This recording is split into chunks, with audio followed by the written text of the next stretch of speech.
Toyota put a hood scoop on this 4Runner, and it doesn't feed anything. Underneath is a 278 horsepower Turbo 4, no hybrid battery, no locking rear diff, no sway bar disconnect, and the 20-inch wheels that say trail from 30 feet away. I think this TRD Sport is asking the uncomfortable 4Runner question. How much of a legend do you actually need, and how much of it just needs to be visible from the driveway?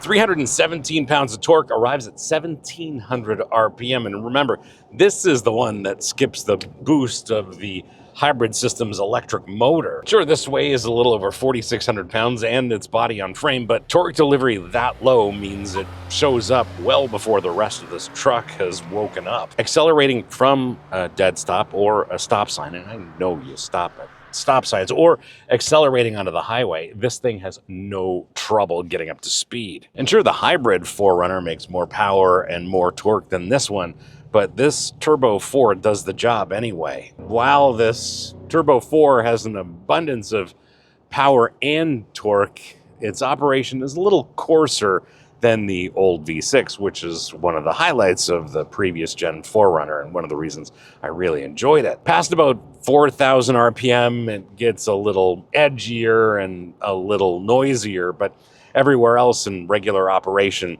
it just goes back to the engine that Toyota prescribed for this 4Runner, which is up to the task and never getting in the way of your forward progress. This 8-speed doesn't hunt for gears like the old 5-speed did, and that old 5-speed was in service for so long at Toyota, it probably outranks everyone for seniority. When you're asking for more than modest acceleration on upshifts, it cuts ignition and there's a little pause. The shifts are smooth out. On downshifts, it's just as smooth as well. And of course, you can control this gearbox manually, but the shift protocol is backwards from what should be conventional. So if we're shifting up, we have to push forward on the gear lever, and if we want to shift down, we have to pull backwards. Left alone, no matter what the driving conditions are, the transmission, I think, is smarter than you are. If you're climbing a long, steep grade, it'll hold gears. If you're enjoying yourself in the corners, it'll also hold gears. And then, of course, the different drive modes will change the shift algorithm as well. And yes, I love the old 4Runner, and I would overlook that 5-speed automatic. And this 8-speed automatic in this latest 4Runner addresses all of the gripes I had about that old 5-speed. This is a 4x2 setup. There is no automatic four-wheel drive mode, so you've got a part-time transfer case, but the transfer case is controlled simply here through the switch. Very easy to operate. There are no locking diffs here, and I suspect the TRD Sport buyer isn't looking for that kind of off-road hardware in the first place. And the thing is, on pavement, where a truck like this is going to spend almost all of its time, none of that hardcore off-road tech is going to make a difference anyway. There's a very specific buyer who reads non-hybrid 278 horsepower as a downgrade. There's an equally specific buyer who looks at that as the entire selling point. Subscribers get the next episode when it drops. Everybody else leaves it to the algorithm. If you'd like to find out when our next episode hits YouTube, well, that's what the subscribe button does.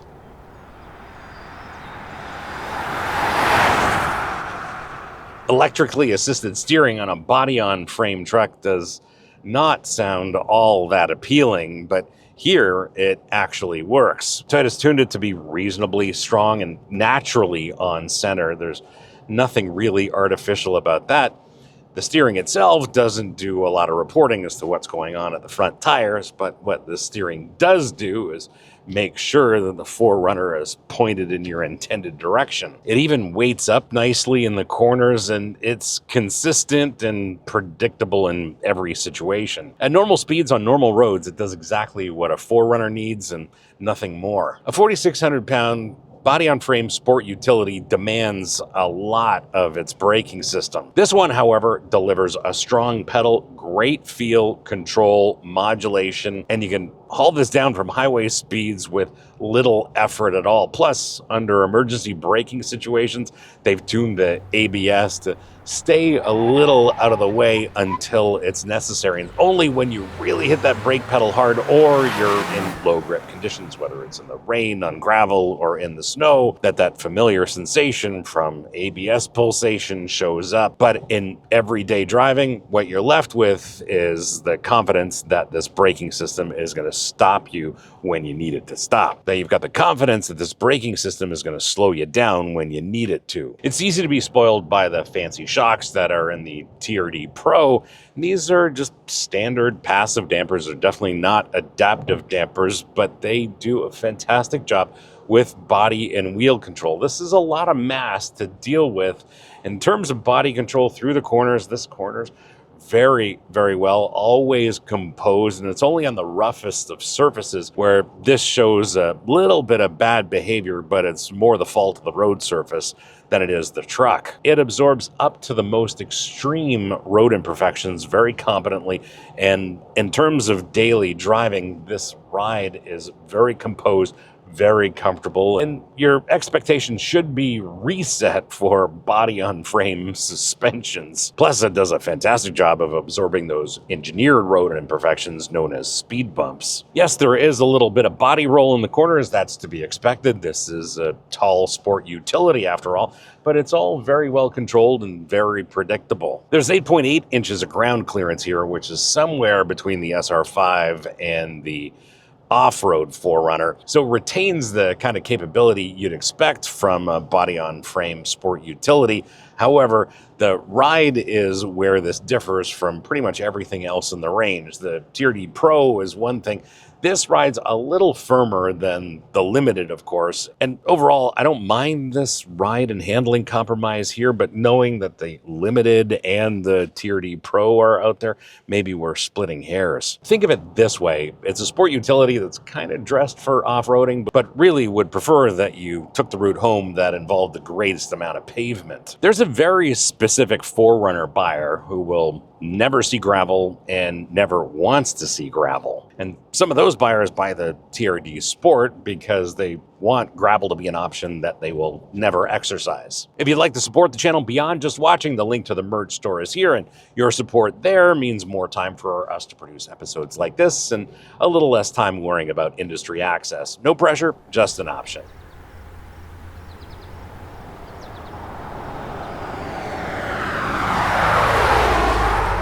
The steering wheel that they put in these modern 4Runners have a little larger diameter than I would like, but otherwise can't really complain. Encourages you to have your hands at 9 and 3. And then here they give you manual adjustment of height and reach, and it works perfectly well. The seat, love the cloth upholstery, by the way.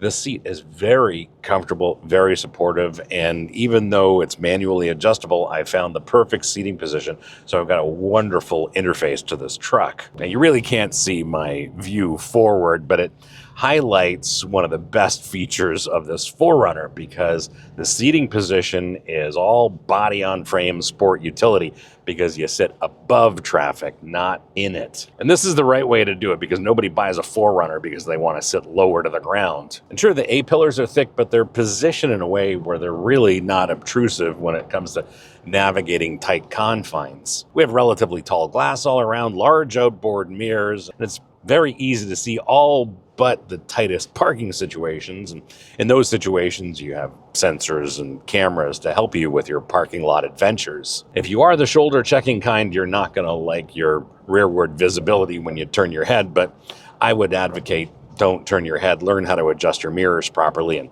blind spots aren't real. The infotainment system is where most of everything else goes. It is not Toyota's latest Arrain system. It is one generation behind that, and I actually enjoy working with the system because it works flawlessly on Apple CarPlay. And then when you need to access vehicle systems, change a setting, well, thankfully, the menus don't run too deep. It's a very simple, straightforward system, and it works intuitively. And both the screen and the instrument cluster are clear, they're very easy to understand, they're bright, they're legible in all kinds of lighting conditions. It's exactly what you want from a truck like this. Everybody loves to complain about touchscreens, but there's really no reason to complain about this one. It's the right size and it's completely out of the way. Certainly doesn't dominate the interior of this 4Runner. Fit and finish is top notch because this is a Toyota after all, and the choice of materials leans towards prioritizing durability over every other consideration. Spaciousness in the front row is top notch, and there's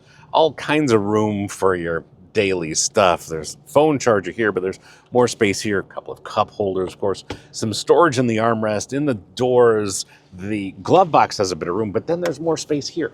They've done a great job of utilizing all the available space in this cabin to make your daily life that much easier. Second row is fine. It's not limo-like back there, but it is comfortable enough, sat back there just enough to get a sense of it. It's not as spacious as perhaps what you'd find in the Sequoia, but it's decent enough. Spaciousness under the hatch is extremely generous. There's lots of room back there, and when you fold those rear seats down, they don't fold perfectly flat because this is body-on-frame architecture, not something that shares its platform with a minivan. If this video gave you something more than a brochure, a website, or a press release, hit like. It tells YouTube to share this episode with other people like you interested in an episode like this. Takes just a second.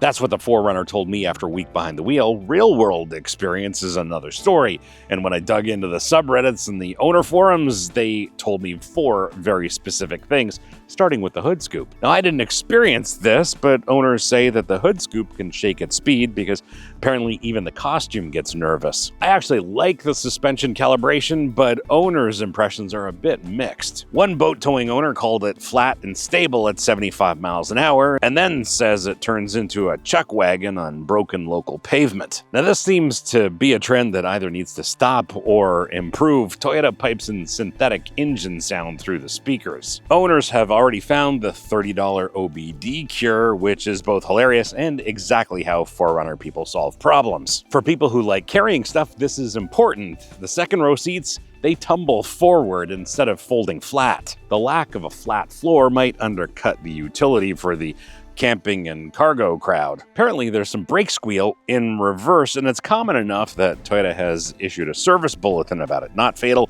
just year one platform stuff with a TRD badge on top. And none of that changes how this drives. If you own one of these or have some quality seat time behind the wheel of one of these, let me know in the comments what I got right and what I got wrong, because real-world owner experiences are much more valuable than anything I can learn in a week-long press loan, and I always read those comments.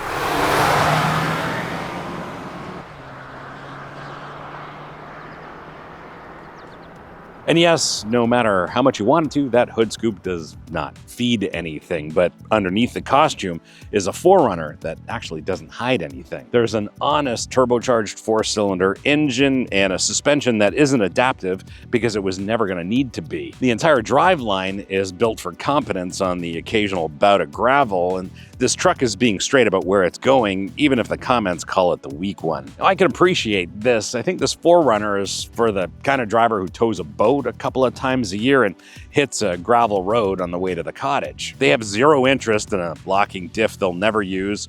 They're not the driver cross-shopping a TRD Pro for weekend rock crawling. That buyer is a special breed. This is for the 4x2 daily driver who wants body-on-frame durability as well as the 4Runner styling and has no use for the extra hardware that would just sit in the driveway for the next 5 years. Buy the Sport, skip the scoop debate, and let the TRD Pro crowd keep arguing about locking diffs on a truck most of them will never take further than a gravel parking lot. And sure, that hood scoop is easy to pick on, but the rest of this truck is far less confused than the hood scoop might make it look. This TRD Sport's for the buyer who wants 4Runner bones, 4Runner seating position, 4Runner durability, minus the fantasy camp version of their own weekend. And I think for this trim, this power unit is the right choice. Owners have already figured it out, but the forums will continue to argue about it.